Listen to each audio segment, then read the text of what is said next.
La gloire de la Nouvelle Jérusalem. Ce chapitre est le tableau le plus complet et le plus brillant que notre prophète ait tracé de la gloire finale de Jérusalem.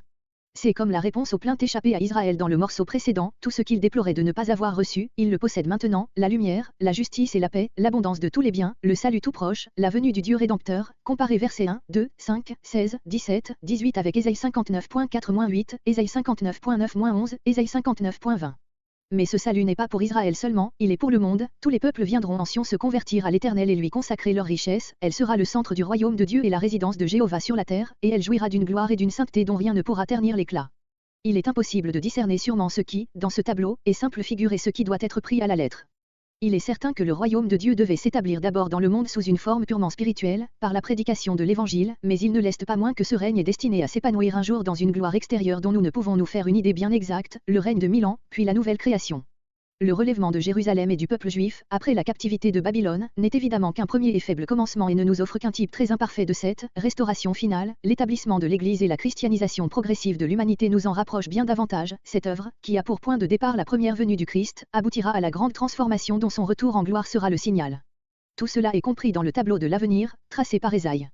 Mais les diverses phases que nous venons d'indiquer n'y sont pas clairement distinguées. Ésaïe, comme les prophètes en général, a devant les yeux le jour du Seigneur, dans lequel se confondent le jour de sa venue comme sauveur et celui de sa venue comme juge. Comparez Malachie 3.13, Malachie 4.13. C'est ainsi que le contemple encore Jean-Baptiste, Matthieu 3.11-12. Pour nous, qui vivons dans l'intervalle qui sépare les deux venues du Christ, ces deux phases de l'œuvre divine sont nettement séparées. Le chapitre 60 se divise en 4 strophes. Jérusalem, illuminée par l'apparition de Jéhovah, attire à sa lumière tous les peuples, versets 1 à 3. Les nations viennent à elle avec leurs richesses et lui ramènent ses enfants dispersés, versets 4 à 9. Les païens bâtissent eux-mêmes et ornent magnifiquement Jérusalem, versets 10 à 16. Le prophète décrit la sainteté et la splendeur de Sion ainsi restaurée, versets 17 à 22. Verset 1. Verset 1 à 3 Sion attire les nations à sa lumière. Lève-toi. Jérusalem est assise dans les ténèbres comme une captive en deuil, Ésaïe 52.1-2, comparé Ésaïe 47.1, Ésaïe 47.5, Ésaïe 3.26. Soudain, la lumière jaillit, le salut paraît, c'est l'apparition de Jéhovah lui-même en Sion, Ésaïe 59.20, Ésaïe 52.8. Il se lève sur elle comme un soleil éternel, versets entre 19 et 20, comparé Ésaïe 9.1 et l'expression l'Orient d'en haut, Luc 1.78. Toute resplendissante de cette lumière, Sion devient un phare vers lequel se dirigent tous les peuples, plongés jusqu'alors dans l'obscurité, verset 2, elle est désormais le foyer de la révélation divine, les enfants de Dieu, dispersés dans toutes les nations, Jean 11.52, se rassemblent autour d'elle, la vision Ésaïe 2.2-5 est accomplie.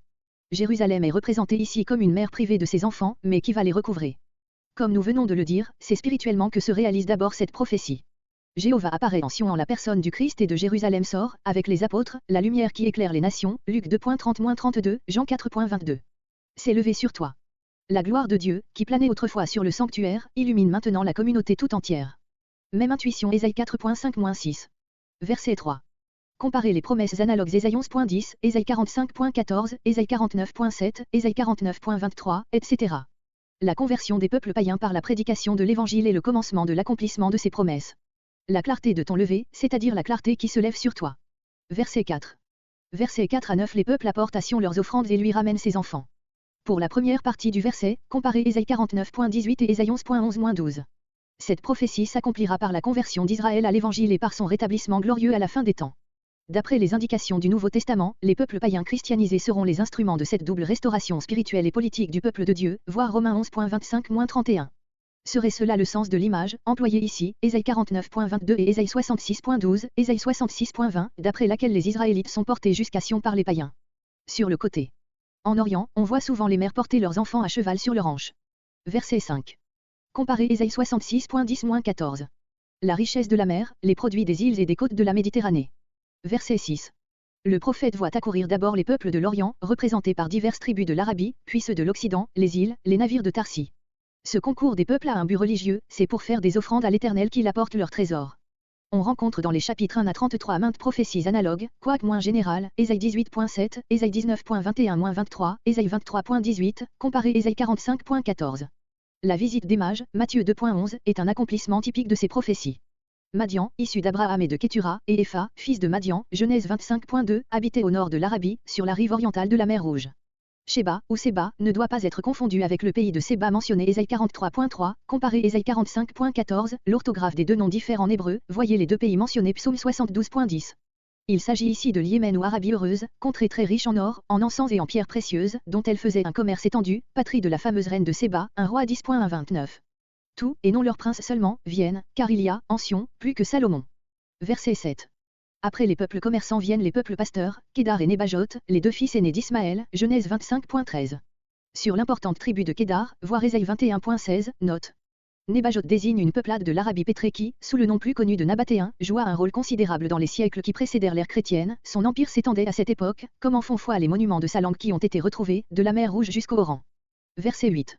Les innombrables vaisseaux aux voiles blanches qui arrivent de l'Occident, verset 9, sont comparés à des nuées de pigeons et Jérusalem à l'une de ces tours, que l'on rencontre fréquemment en Orient et qui servent d'asile à ces animaux. Les voyageurs ont compté plus de 3000 de ces colombiers dans les seuls environs d'Ispahan. Comparez l'image toute pareille aux 11.11. Verset 9. Ce concours extraordinaire s'explique par la conversion des peuples occidentaux à Jéhovah. Voyez Ésaïe 40.15, note. Navires de Tarsi, les grands vaisseaux qui faisaient le commerce avec les lointaines colonies que les Phéniciens avaient fondées jusqu'en Espagne, Ésaïe 2.16, note. Verset 10. Verset 10 à 16 Jérusalem est rebâtie et ornée par toutes les nations. Les mêmes peuples qui ont détruit la première Jérusalem, travaillent à rebâtir la nouvelle. Ainsi l'opprobre de la ruine et de la captivité est complètement effacé. Verset 11. Continuellement ouverte, à cause de l'affluence incessante des étrangers et sans que l'on ait à craindre aucun ennemi. Comparez Apocalypse 21.24-26. Verset 12. Comparez Zacharie 14.17-19, si quelqu'une des familles de la terre ne monte pas à Jérusalem pour se prosterner devant le roi, l'Éternel des armées, il n'y aura point de pluie sur eux, ils seront frappés de la plaie. Verset 13. Comparez Ésaïe 41.19, Ésaïe 35.2. La gloire du Liban, ses cèdres magnifiques. Les plateaux déserts autour de Jérusalem deviennent un jardin de l'Éternel, Ésaïe 51.3. Les arbres les plus majestueux ornent les alentours du sanctuaire.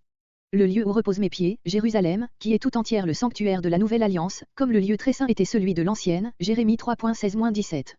L'Ancien Testament appelle souvent l'Arche de l'Alliance le marchepied de Dieu, une Chronique 28.2, comparé Psaume 99.5, Ézéchiel 43.7, l'Éternel était représenté trônant au-dessus de l'Arche et des chérubins, Ésaïe 37.16, note. Ésaïe 66.1, c'est la terre entière qui est appelée le marchepied de l'Éternel. Verset 14. Comparez Ésaïe 49.23. Les oppresseurs ont péri, Ésaïe 26.14, leurs fils viennent rendre hommage à Israël. On t'appellera ville de l'Éternel. Comparez le dernier verset d'Ézéchiel, le nom de la ville depuis ce jour sera, l'Éternel est là. Verset 15. Abandonnée, comme une épouse répudiée, Ésaïe 54.6. Verset 16. La mamelle des rois, image choquante pour notre goût moderne et qui signifie que ce que les peuples et leurs princes ont de meilleur sera mis au service de Sion. Tu sauras, à la suite de cette glorieuse expérience. Verset 17. Versets 17 à 22 La sainteté et la splendeur de la Nouvelle Jérusalem et de ses habitants. L'Israël des derniers temps, qui réunit dans son sein juifs et païens convertis, rebâtira une Sion parfaite, dont le type est la Jérusalem du temps de Salomon. C'est en effet à celle-ci que Ésaïe emprunte plusieurs des traits du tableau. Il est dit un roi à 10.21, un roi à 10.27 que toute la vaisselle de Salomon était d'or fin et que de son temps l'argent n'était point estimé à Jérusalem, parce qu'il y était aussi commun que les pierres. Cet âge d'or dura peu, déjà sous son successeur, l'or était devenu de l'airain, 2 Chroniques septembre 2010. La nouvelle Jérusalem aura un éclat plus réel et surtout plus durable. L'or et l'argent remplaceront les autres métaux et ceux-ci à leur tour remplaceront le bois et la pierre, et toute cette magnificence extérieure ne sera que le couronnement d'un état social paisible et juste. Verset 17, comparez Ésaïe 1.26, Ésaïe 32.16-18. Verset 18. Comparez avec Ésaïe 11.9. Les murailles de la cité de Dieu seront le salut même, c'est-à-dire imprenables, Ésaïe 26.1, et ses portes retentiront continuellement de chants de louange, contraste, Ésaïe 3.26. Verset 19. Dieu habite une lumière inaccessible, 1 Timothée 6.16, et de lui émane une lumière plus éclatante que celle du soleil, voyez par exemple Acte 26.13. À son apparition, le soleil terrestre s'éteindra, comme les étoiles pâlissent au lever du jour. Comparez Ésaïe 24.23, où l'idée est plutôt morale, et Apocalypse 21.23, Apocalypse 22.5. De pareilles promesses ne doivent être entendues ni dans un sens uniquement spirituel ni dans un sens exclusivement matériel. Il existe, d'après la Bible, une correspondance intime entre le bien moral et le principe lumineux dans l'ordre physique. La lumière de Dieu brillera avant tout dans le cœur des fidèles, mais cette illumination intérieure aura son reflet dans le monde extérieur. Verset 20. Les jours de ton deuil, les temps du châtiment, la captivité et les jugements qui frapperont Israël ensuite du rejet du Messie. Ta lune. D'après verset 19, il semble qu'il n'y en ait plus, le sens est donc, tu ne seras plus réduite à n'avoir pour t'éclairer qu'un astre dont la lumière disparaît, périodiquement. Image d'un salut qui ne sera jamais troublé. Verset 21. Que des justes, Ésaïe 26.2, Ésaïe 4.3. Donc plus de châtiment et plus de conquête par les étrangers, Ésaïe 57.13. Verset 22. La promesse théocratique d'une postérité nombreuse s'accomplit pour chacun des membres du nouvel Israël d'une manière merveilleuse. Comparez Ésaïe 48.19, Michée 4.7. Je hâterai, en leur temps. L'Éternel prépare lentement son œuvre, mais l'accomplit rapidement, quand son temps est venu.